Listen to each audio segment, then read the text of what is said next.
VERGE is our coinage for the convergence of four big technologies: energy technologies, information technologies, building technologies, and vehicle technologies, and how they're starting to come together to converge, to mash up in ways that is going to have a profound effect on businesses, on the products and services they sell, on the business models in which they operate, and on the way that they actually conduct business. Right? So these four technologies are coming together, and we think about the last convergence that we had. It was around computers, telephones, media, and commerce, right? We all carry around that now. Some of you are checking on it at this very moment. We know how that's changed things. We know how that's changed how we communicate, how we get around, how we get entertainment, how we conduct business, how we date, how we do just about everything. And those are fairly fast turnaround, relatively low capital-intensive kinds of products and technologies. Now we're talking about energy technologies, huge, not just energy plants, but distributed energy and the grid around which that's connected. We're talking about the entire IT world, from wireless communications to GPS and cloud computing and broadband, building technologies, everything involved with the new way buildings are becoming not just greener but smarter, and the amount of information that they're generating, and transportation technologies, and how that's starting to change, where it's not just standalone vehicles but very much an interconnected world. This is going to be significant, and this is not science fiction. So we're already seeing this on the energy front.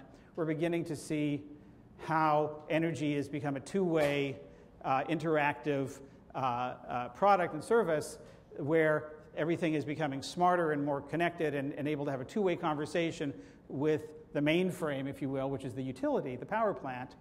And as a result, how we can monitor and optimize energy and make it more available in the way that it needs to be available, at the time it needs to be available, more efficiently than ever before. The IT world is extremely, I don't think we have to talk about it here in San Francisco about how that's transforming things, but I think what's significant is this Internet of Things, this interconnected world where it's not just computers and phones anymore, but everything in this building potentially can be addressable, can have an IP address, can be connected via wireless technology or sensors and monitored, optimized and controlled. So the lights, the air conditioning system, this microphone, the refrigeration unit in the kitchen, or the air conditioning system, and everything around it in the parking lot and on the street connected to it, they start to be smarter and addressable. And of course that goes to the built environment, where we're starting to see this incredible amount of interconnectivity in smart buildings and the amount of data coming out of buildings. So this mashup of IT and buildings, where you now have a connected building that literally can have tens of thousands of sensors and be creating hundreds of thousands or even millions of data points in the course of a day, a week, a month. And what you do, or what you get to do when you have that kind of data, what gets to happen when you can monitor buildings at that level of scrutiny, that level of granularity? What do you get to do when you can control things, when you can optimize things, when you can predict things, when you can know where people are going to be even before they get there?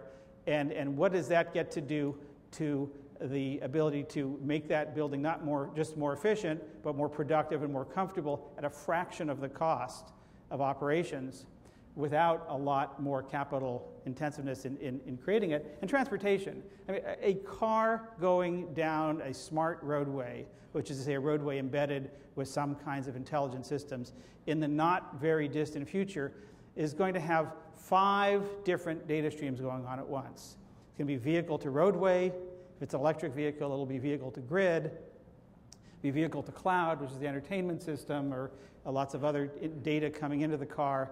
be vehicle to driver, which is the basic dashboard of the things we're now getting, except in a much more robust way, and vehicle to vehicle, which is going to allow vehicles to travel more safely, at closer range, at higher speed, reducing congestion, improving safety, sometimes autonomously, which means without even driver interaction. We have a good friend called Larry Burns, who was a former head of R&D at GM.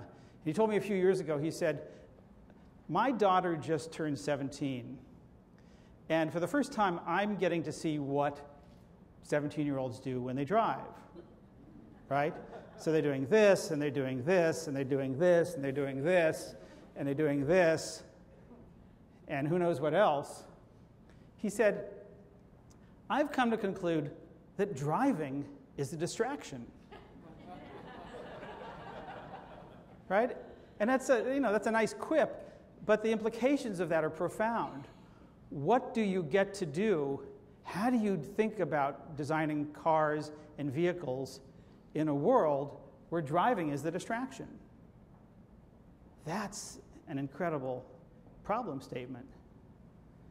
So you put all this together, and there are some fundamental questions that come out of this, fundamentally exciting questions that become the basis of all the work that's going to be done by startups and by very, very big companies, from utilities to car companies, building companies, of course, everyone involved with any kind of IT.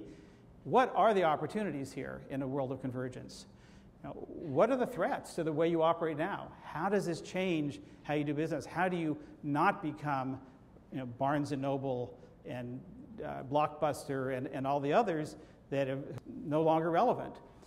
How do you need to rethink even the business model of what you're selling and how you're selling it? And is it really a sales kind of thing? Is it about ownership anymore, or about some other kind of business model?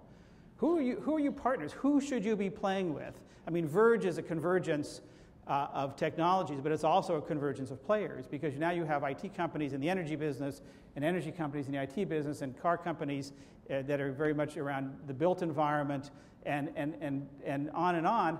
Who do you partner with, and in what ways do you partner, and who are the non-traditional partners that you start to look at when you think about this? And not inconsequentially, what are the jobs and careers that you all need to have, and the skill sets in a world of convergence, but that you need to be looking for as you grow your companies, as you hire, as you look at the next generation of employees? How do you think about who those are? What are your job prospects? How do you look at your careers 5, 10 years from now? VERGE is not science fiction. All of these technologies exist. All of these things are happening now. They're either at the pilot stage or at commercial stage somewhere in the world. A lot of them are happening right here. We're going to be seeing this in many ways, in many forms. It's one of the most exciting things we see going on, because it's really about the convergence of clean, green, and smart. And ultimately, when we think about what we all do from a sustainability perspective, this should ultimately be about those three things. So VERGE is the most exciting thing we see going on out there.